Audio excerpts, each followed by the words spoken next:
Балдар. Бизде бүгүн аралыкта окутууда 10-класстын алгебра сабагы темасы жүк жана так функциялар, тригонометриялык функциялардын мезгилдүүлүгү. Силер менен математика мугалими Дамир эже. Функциянын жүк же так экендигин биз 9-класста өткөнбүз.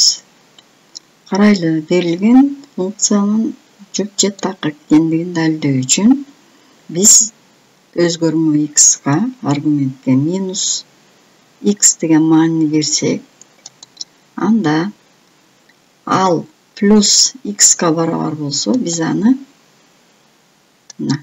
так функция деп айтканбыз. Жүк функция деп айтканбыз. Жүк функциялар координата o, y координата огуна карата симметриялуу деген касиети бар. Мына карайлы. 4-даражадагы y барабар x'ин 4-даражасындагы функциянын графиги. Демек, биз o, y огуна карата симметриялуу болсо, бул анда жүк функция болот экен. Экинчи функцияны карайлы. Жат x барабар x кубка дейт. Далилдөө үчүн аныкталуу областынан функциянын минус x маанини берсек, минус x'тин так даражасы, 3-даражасы кайра минус x кубту берет. Демек, ал терс маанини алды. Аргументке терс маани берсек, функциянын мааниси да терс болуп калды. Эми касиетин карап көрөлү. Функциянын графигин чийсек, анда функциянын графиги координаталар башталышына карата симметриялуу болот экен. Мына карагыла. Координаталар башталышына карата симметриялуу болду. Бул так функциялардын касиети. Демек, берилген функция так функция экен. Эми карап көрөлү. Биз синус x функциясынын графигин билебиз.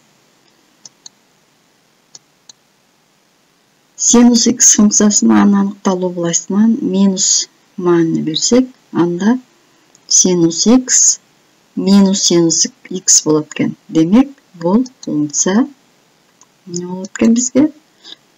Графиги дагы координаталар башталышына карата симметриялуу экен. Демек, так функция болот экен. Экинчиси функцияны карайлы. x барабар косинус x графиги мынакей функциянын. Эми анын аныкталуу областынан x-га терс маанини берип көрөлү. Биз билебиз, косинус терс маанини алганда деле анын функциянын маанилери оң боло берет. Карайлы.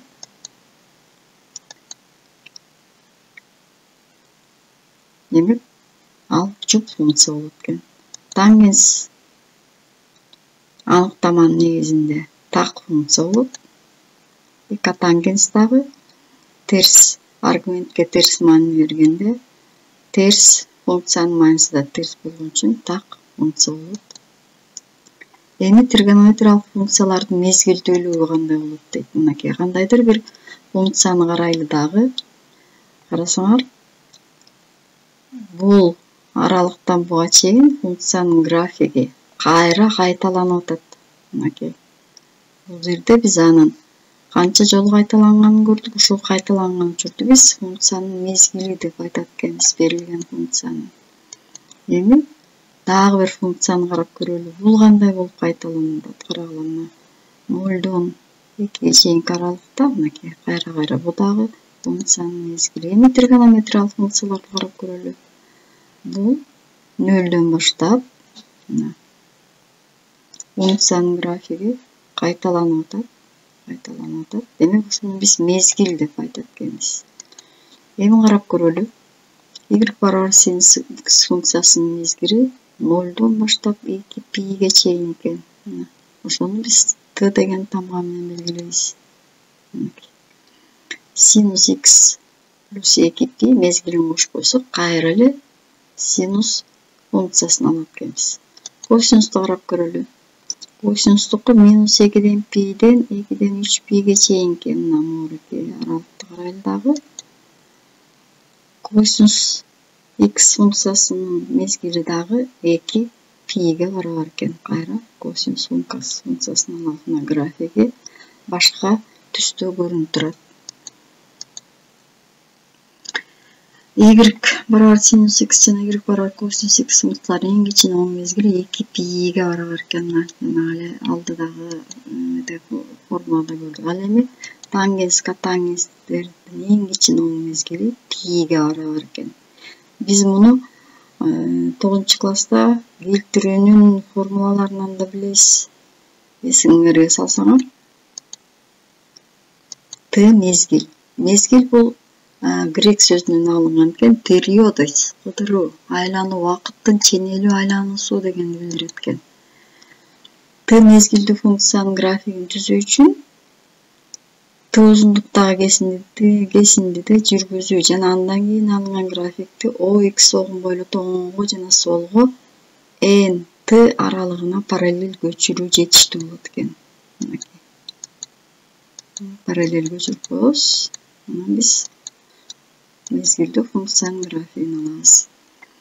Эгерде S функциясы мезгилдүү жана мезгили T болсо, анда A f от kx плюс функциясы A, K турактуу сандар болсо, K 0-га барабар болбосо, мезгилин T бөлүнгөн модулда K'га барабар. Мындай кылып таба алат экенбиз. Бул мезгилин табуунун формуласы.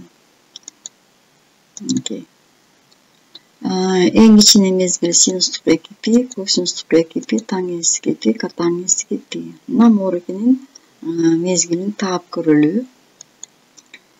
Мезгилин тапсак, анда K'нын ордунда 3 турат.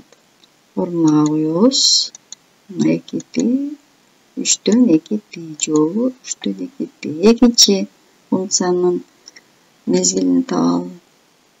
Анда анын мезгили мынакей T'нын бөлүнгөн формуласында K 4 пиге барабар экен. Эми жашоо тумуштан алып көрөлү. Мына маятниктин кыймылдаганы дагы бул мезгилдүү экен. Газеталар чыкканы ар бир айда бир жолу чыгат, мезгили менен чыгып турат экен. Журналдар мынакей 2 айда бир жолу чыгат экен. Т саны функциясынын мезгил болоорун далилдегиле дейт. Мынакей 4-төн пи могу берилген функциянын мезгили боло алабы дейт.